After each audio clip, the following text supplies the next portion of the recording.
અકવાડા ગામે આવેલ અંકલેશ્વર મહાદેવ મંદિરને તસ્કરોએ નિશાન બનાવી ચોરીને અંજામ આપ્યો।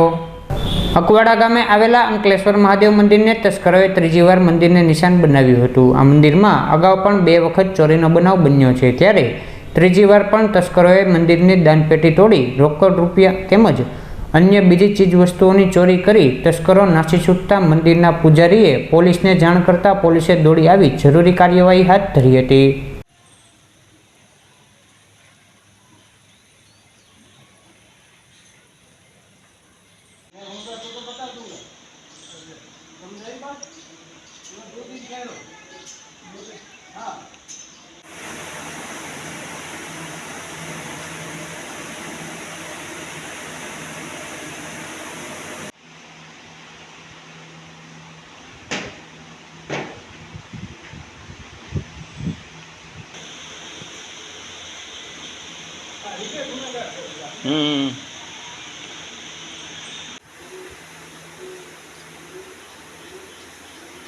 सीसीटीवी नहीं